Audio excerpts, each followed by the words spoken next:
Welcome to PreciousMetalsInvesting.com. I have the pleasure of having as my guest today David Morgan. David is one of the world's top experts in the precious metals and is known for his thorough and in-depth analysis of the precious metals and precious metals mining stocks. Welcome, David. Thank you, Ted. Okay, David, besides our common interest in precious metals, we also have an engineering background in common. I think our engineering backgrounds have trained us to look at the data as our guide. How do you feel your engineering background has influenced your outlook and analysis? Well, the analysis is fairly easy because, as you know, Ted, when you look at an equation for the bending of a wing, for an example, you do an equation and you then verify it looking at all cases through integral calculus, not that anyone cares, but from 0 to infinity. So what that does is it causes us to think at the extremes. Well, what if there's nothing? What if it's everything? And everything in between those 2 points. So I think most people listening would understand that when you look at something from both ends and the more likely outcome, you've covered all cases. And this has really helped my economic thinking, because if you think of the worst case scenario as an example, or the best case scenario as an example, you're probably going to be somewhere between. But nonetheless, it causes you to think throughout the entire spectrum. And also, when you look at an extreme and determine what that means, it'll also help you to, prepare or whatever. For a real quick example in real life, let's look at a stock. Stock represents a company. We'll take a little one as this example. But when you have a mining stock and you buy it, there is a possibility that that stock could go to zero. And that has happened, and it will happen again. It's happened in the markets many times. Now, the probability is pretty low, but still that possibility exists. Yeah, I've been reading a fascinating book on how we, quote, entitled How We Decide, and we would like to believe that we're rational beings and we look at the data and come to a conclusion. And actually studies have shown, especially with a lot of financial analysts, that they come to the conclusion first and then select the facts that support their conclusion. So I appreciate the fact that you have at times not only recommended the precious metals, but basically said now's the time to hold off. Exactly. I do both. I have an investor mentality. I mean, nothing really makes me happier than to buy a long-term growth situation that compounds their growth for year after year after year, and you can buy it early, hold it for 5, 10, 15, 20 years, and make money every year or almost every year. I mean, that's true investing. Those days are probably over, generally speaking, for the general equity market. I mean, you look at, in the past, General Motors, for a quick example, those days are long gone for General Motors. But the trading side, especially in the commodity sector, is really important to understand, because they are so volatile and since they're geared or leveraged so much, the moves are exaggerated because of all of the leverage. So in those cases, it really pays, if you're so inclined, to call tops and bottoms and move some of the capital in and out of those situations. It really helps on a psychological, emotional basis as well. I called the top at the $21 level, and there were others out there saying that's the ultimate top. It's never going higher. That's it.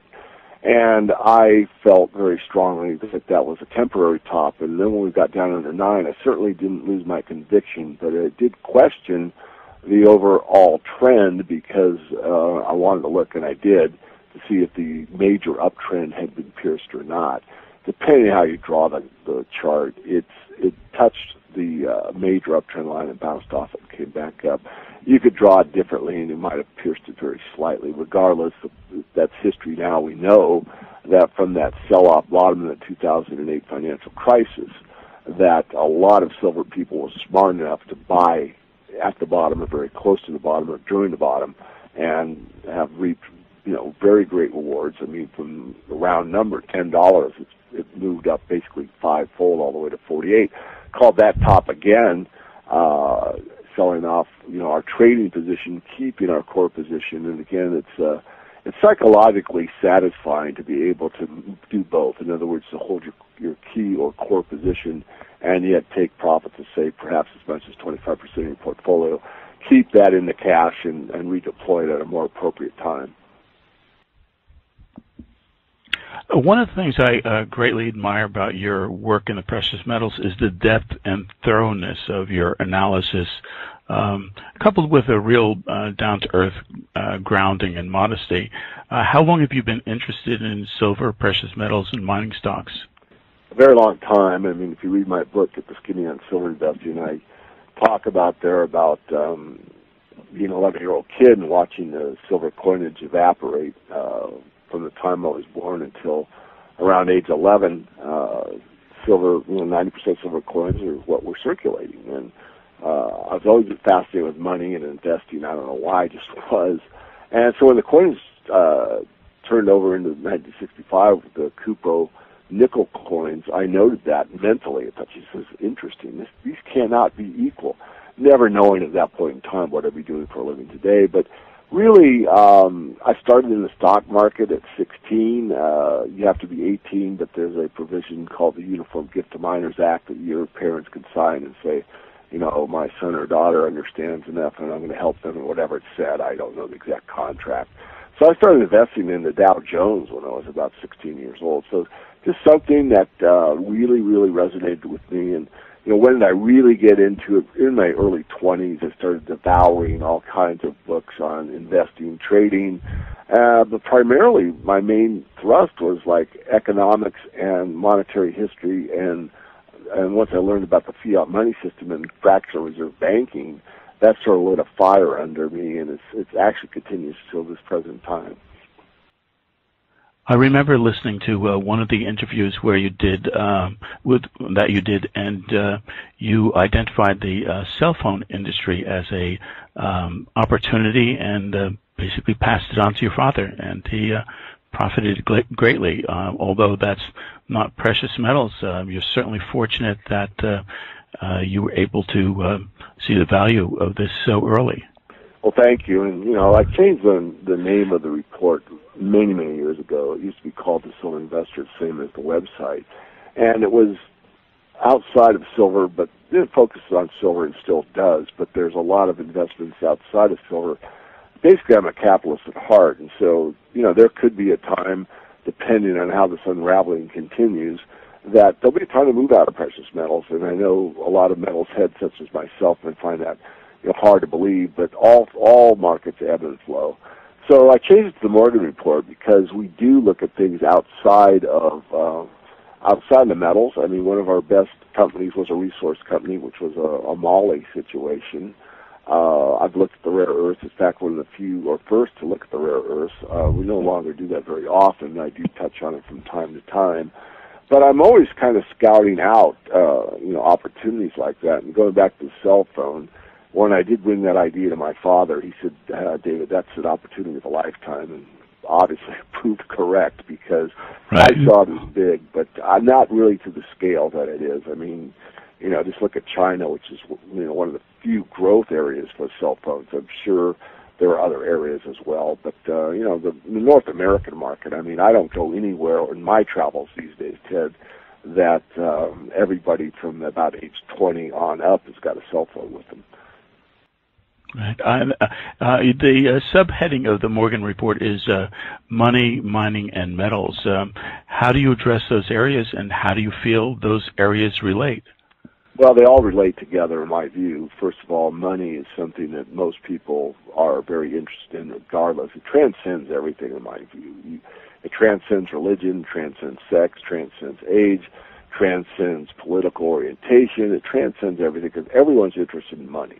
The problem, the way I see it, is that most people don't understand what money is. They don't understand what it's supposed to be and what functions it serves. They just think that money is these green pieces of paper in the United States or different colors in different areas of the world, and that's money. But really, time is shown again and again and again that is an illusion that evaporates over time, and that's the situation we have now on a global basis. So you have to understand money. So my editorial almost every month deals with some aspect of the monetary problem and, what could be done about it. And then metals is, the best place to be in my view, and there are others. Energy is very important as well, water as well, food is, again. But my focus study and the amount of time I have available focus on the metals. So we look at just about everything, but we don't see the opportunities in, say, lead, zinc, or copper that we see in silver and gold, although there are opportunities. I've recommended a couple of copper companies along the way. A few of the silver companies that we have chosen to feature are lead, zinc companies as well as silver companies. So, we look at everything on the metal side. And then mining, of course, we look from the top down. We look at top-tier, cash-rich, unhedged mining companies, mid-tier growth companies, and speculative companies. You said in some of your interviews that owning the physical metal should be the base of your precious metals investing strategy before you invest in mining stocks or ETFs or anything else.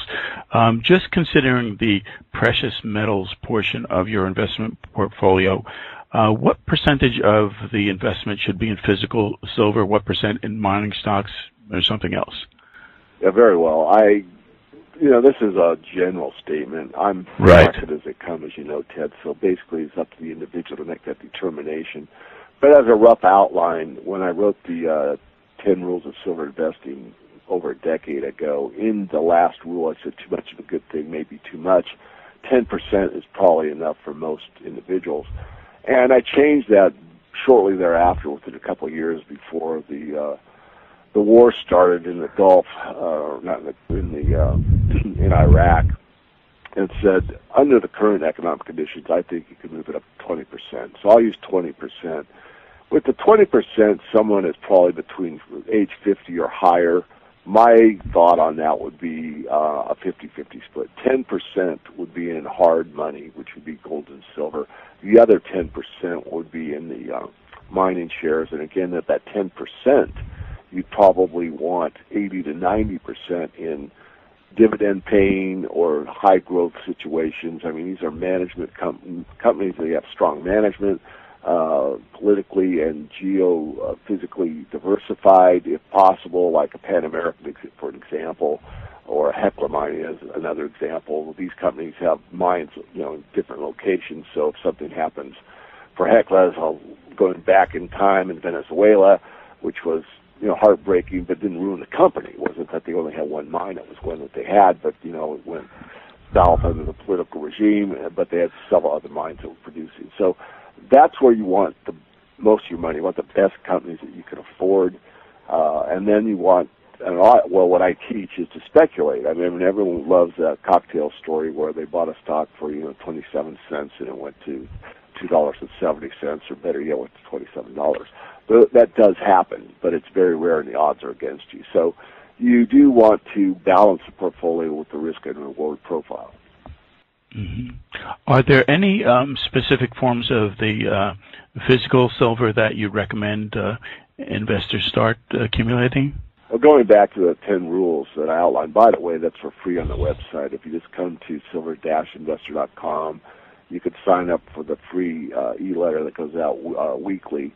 When you first sign up, the autoresponder will give you the 10 rules. It does, I think, one rule about every 2 or 3 days. And what I said in that was that you should buy the most silver per dollar invested. So in that case, usually that means constitutional silver, which is, 1964 or older, 90% silver coins, dimes, quarters, halves, or silver rounds, which are privately minted 1-ounce silver coins that are, again, are not government issued. Those are your best bets for the most silver per dollar invested. But then there's people that think that, I'd rather have a government stamp on this ounce of silver rather than a private stamp on this ounce of silver. And again, I remark, if that's what you determine to be best for you, then by all means, invest in those. There seems to be right now a large-scale manipulation that's been going on for a couple of years in the silver markets to push prices down. There's even some pending legal action As you've remarked in some of your interviews, it seems to be getting harder and harder for short sellers to push the prices down. Do you see an end to this market manipulation? And would you like to speculate on when it would end and what we'll see in the metals market when it does end?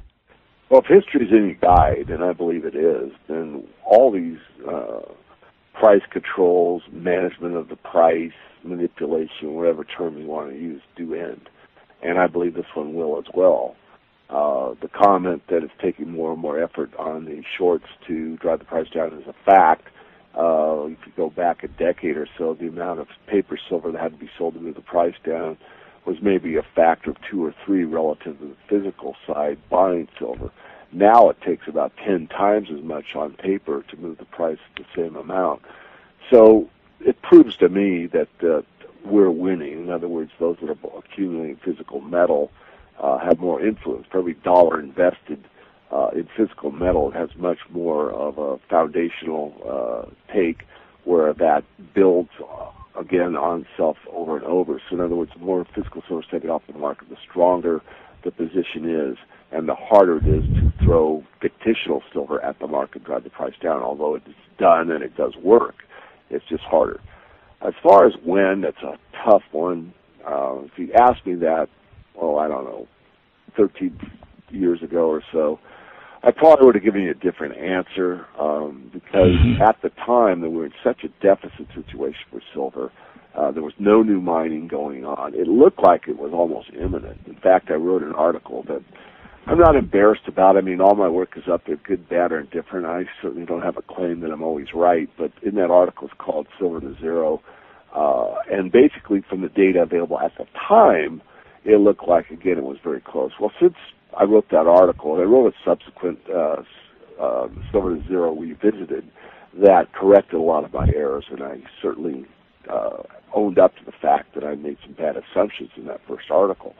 Nonetheless, looking from where we are now, where we've had extremely huge increase in mining production globally, primarily because of the boom in China over the last decade.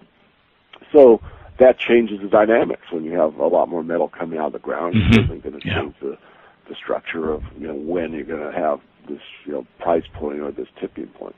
I would say probably 2 to 3 years out, maybe longer. It's tough to know, and here's the reason. One is we don't know the future. No one does. Secondly, there might be some innovation in the mining sector that no one's thought of or is maybe on the books now that we'll find out about soon. Also, there's the political side. In other words, there's so much favoritism to the shorts in the COMEX, in the futures markets, that the rule changes, if you want to call them that, can take place at that time. So that's a tough call, but again, going by history, I don't want people to be upset that they shouldn't buy silver or gold because, there's these contravailing forces. I mean, my basic tenet has been very consistent. I've always stated that you cannot manipulate the market's long-term trend, and that's true. I mean, silver was under 5 when I started my website. It's up to around the $30 level now, and in a 13, 14-year time frame, that's a pretty good return in real terms. And gold was at $250, and now we're at around the $1,600 level again, and again a good return over that time frame. Would they be higher without these massive paper sellings that take place from time to time? The answer is yes, they would be. But regardless, I do again think that's going to come to an end. I just don't know when. I think although silver has come down recently, I think Europe's financial situation, the U.S. financial situation, and other fundamental factors seem to speak well for silver's potential. You've said that 90% of the profit comes in the last percent of the move. Where do you feel we are in that move right now, May of 2012, and what do you forecast for the rest of this year? Great question. Actually, it was Jeff Christian from CPM Group that said 90% of the move comes in the last 10% of the time, and I've used that several times since then, and Jeff actually backed off on that. You can make that case for the last bull market in silver, and I did. In fact, I wrote that in the Morgan report recently. But that's a general idea. It's not precisely 90, and it's not precisely 10. But what I really want to convey is that the biggest up move is, you're an Elliott Wave person, and I'm not a big Elliott adherent, but the general idea of Elliott, I think, has some accuracy. This final phase of the market was the last, most enduring, longest lasting, and largest move by far. And we have yet to see that. And this is where silver just keeps going up again and again, day after day. And the corrections are very brief, perhaps sharp, but they don't last long. And that part of the market tends to gather a lot of momentum, a lot of new buying, and a lot of excitement. This is what we saw in the NASDAQ market at the top. And in other words, I remember the NASDAQ hit, I think it was 2,500 or something. And, it's way overpriced, and who would buy it now? And it quickly zoomed in like 6 months from there to well above that level. And this is true of the housing market. So most markets react the same way. They get this over-enthusiastic, what I call manic or mania phase that takes place. I'm almost certain that will happen in the metals. In fact, I believe that will happen to such a degree in the metals it'll go in the history books. It'll go in the financial record books, because when the dollar starts dying and the dollar is repatriated from all of the other countries that hold dollars as a reserve asset, decide, oh my goodness, the United States is not backing off. They're just going to print to infinity and going to make the dollar worthless. I've got to cash these dollars in for something. I'll buy bubble gum. I'll buy flashlight batteries. I'll buy anything I can buy. I just don't want to have a dollar. And once that psychology takes place, you really can't turn it off. And once that happens, you'll see gold, silver, and gold, silver stocks, anything related to the metals will take off in a wild way. And I'm sorry, you asked me when I thought that would be. I'm looking for the final phase, and to probably be between 2014 and 2016. Right now, 2012 in my book is a transition year. This is the year where Christmas for Americans in 2012 are probably going to have a Christmas and somewhere during the event, or maybe not. I'm kind of making this up, but I want to be clear on the idea. I'm not making up the idea. The idea is that, you know what, I don't care what these politicians are saying. I don't care what, Fed Chairman Bernanke does. I know that the good old days of the early 2000s aren't coming back. We're living in a reality. So that's what I call the transition year. So I think this year of 2012 is a year where most Americans, become adults and decide, you know what, I'm not paying much attention to the mainstream press. They're just shooting me stuff that really can't be relied on. I'm looking out my window. I'm driving around my town. I see what's going on, and it's not pretty. Things are not getting better. So that's that year. And then 2013, I think, is a rebuilding phase where you're going to see stronger markets in the metals and probably all the commodities. And then the blow-off phase, it takes time for that foundation to build. So I'm looking for like 2013 to 14. Higher prices all along. Dips, of course, they come and go. But then that final mania phase, it's really hard to tell, when that spark takes place. It's like watching a flock of birds that all flying, up in the winter, and then all of a sudden they make a quick U-turn all in unison. No one knows why that happens or knows why or when it's going to take place, but it does. That's sort of the ignition point. But once it happens, people follow very rapidly, and again, you're going to see huge moves in these markets. Mining stocks are one of your focuses and areas of expertise. In some of the interviews you've done in the past, you said mining stocks offer better leverage and profit potential than other metals investments. Where do you feel we are in the mining stock cycle, and what do you see for the future versus other precious metals investments? Well, it's been extremely difficult for the people in the mining equities here for the last several months. And I do believe we're at a bottom, or very close to bottom, as we're doing the interview. If you're new, it's a good way to gain leverage. You have to be a bit patient. It's not going to rebound immediately, but it probably will within the next 2 to 3 years quite significantly. And going back to what we were just talking about, the final phase of this market, most people will not buy physical metal. Gold will be, for an example, $2,500 the ounce or higher, and so will be 60, 65 or higher. And people will look back. I mean, they have the internet. They're going to say, geez, I could have bought silver at 5 several years back, or gold at under 300 several years back. I don't want to pay $2,500 for gold. But they will go into the market looking for the cheapest silver and gold stocks they could find. and they'll pour money into that. They may move their IRA into it. They may, do anything to get into this market. And so a lot of that money will come to the mining equities, and that will push the prices of the equities far higher. So it's easier to make a stock investment for most people than it is to make a precious metals investment. Although a physical metals investment is one of the easiest transactions you'll ever make, nonetheless, the final phase will be comprised mostly of people that will buy the mining equities. I think one of the pillars that will maintain silver's value today is the industrial demand. It's required for many of the electronic devices we come to depend on, and it seems that there are new medical applications and new applications in the alternate energy field almost every day. Could you talk about the industrial role of silver and what part it plays in the value and investment potential? Well, it's a good buffer for the foundational price of silver. I mean, it's pricing elastic for almost all industrial demands. It's price elastic for jewelry or silverware, but almost any other application, it's inelastic. So if you're building a flat screen TV that's selling for, I don't know what they are these days, and that's come down significantly, but anywhere from, say, $600 to $2,000, and you're using a tenth of an ounce of silver, and I don't think it uses that much, but if you're using if silver goes to 100 or 200 or 300 an ounce, it doesn't really matter for the end product. It's such an insignificant portion of the price relative to the amount used. And so it's pricing elastic. You couldn't substitute anything that would work as well.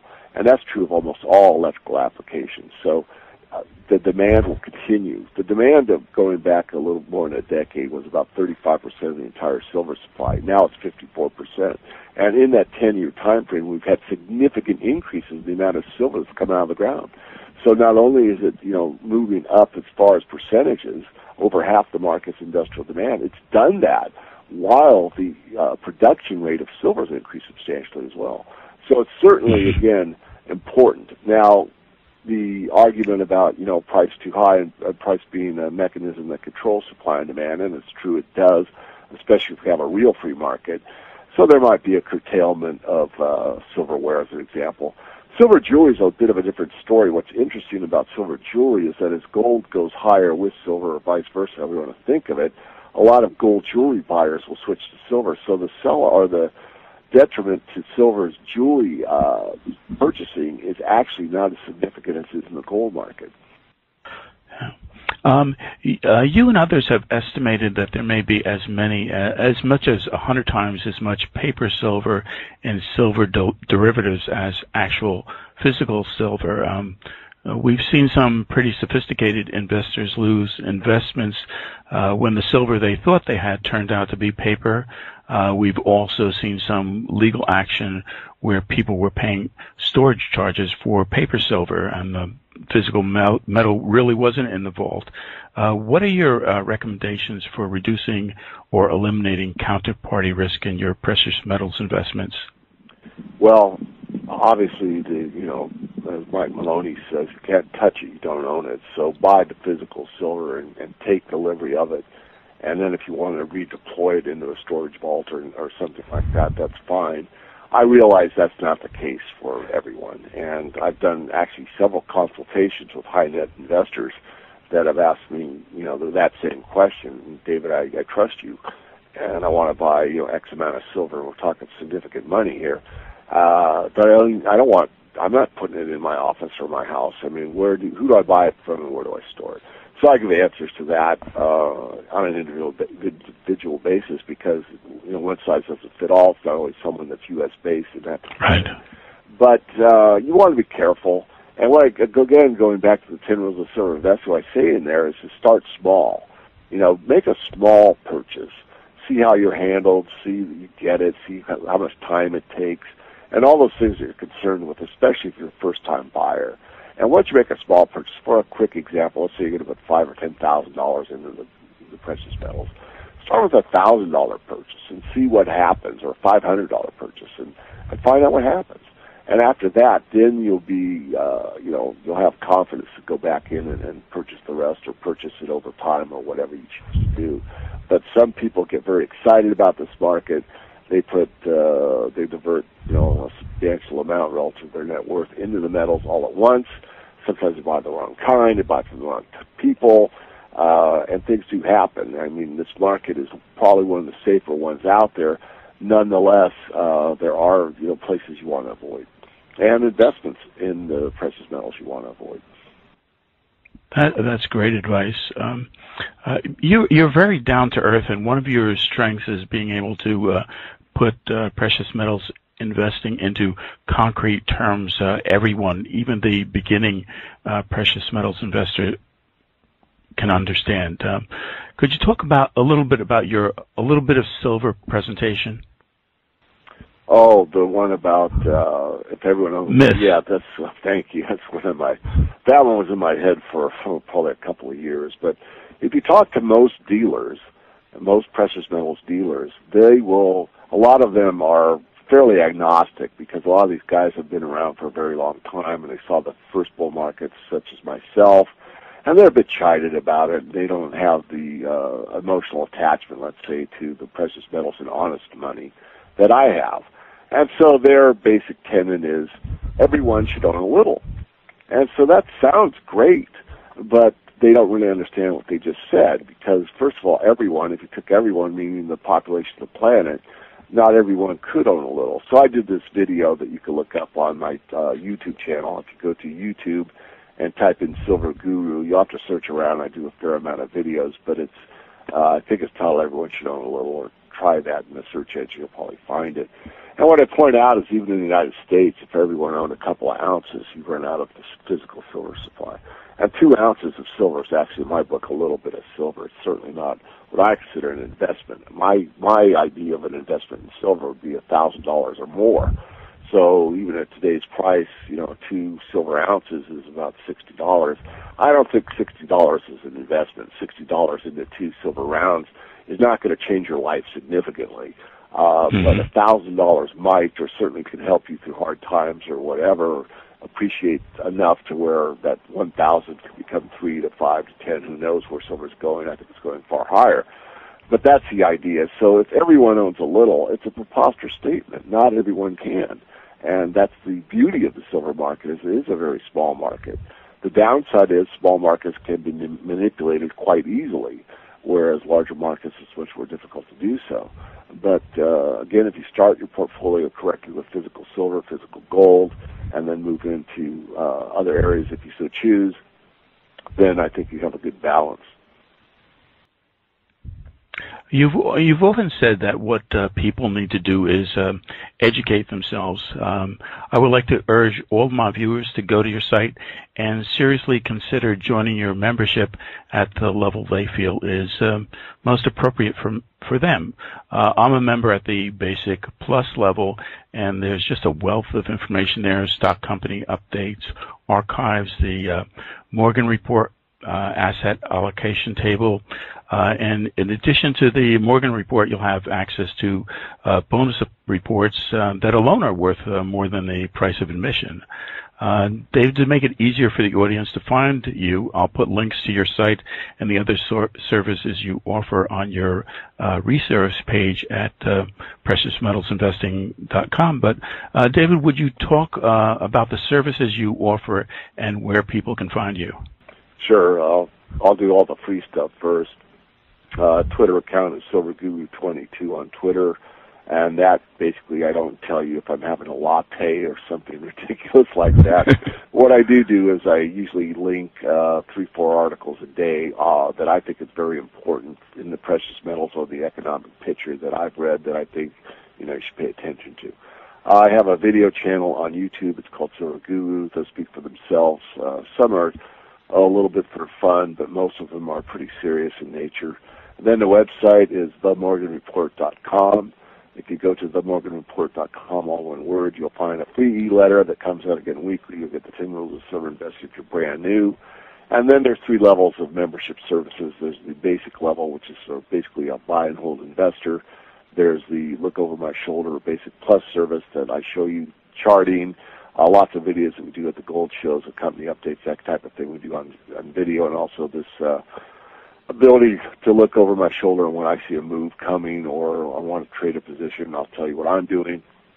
And then lastly, we have an advanced service, mostly for fund managers or very high net worth individuals, where it's kind of a potpourri of different things that I think up every month to bring people in. Sometimes we have like an Eric Sprott interview or a certain situation that's probably not appropriate for the basic membership, stuff like that. David, are there any questions that you wanted to answer that I haven't asked you? No, I think I'll just make a general comment that, investing is great. It's fun. Again, we talked about money transcending everything. It is important.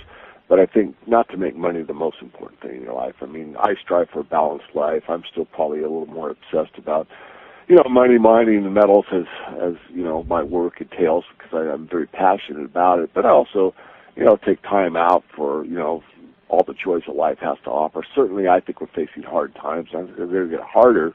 But I think, that puts a greater demand on all of us to become, better human beings all the way around and to count, things that are good in our lives and to, look for the good. Look for the good in others. Look for the good in your life and, focus on, I think, the positive. I think there's too much in our industry, and I'm probably as guilty of it as anybody, of kind of constantly, beating the drum on the doom side of the equation. But, every silver cloud, every cloud has a silver lining. So, there's that balance in nature of good, bad, the black, white, the up, down. I mean, everything has a balance. So I think a balanced approach to investing, a balanced approach to life is the final comment I'd like to make.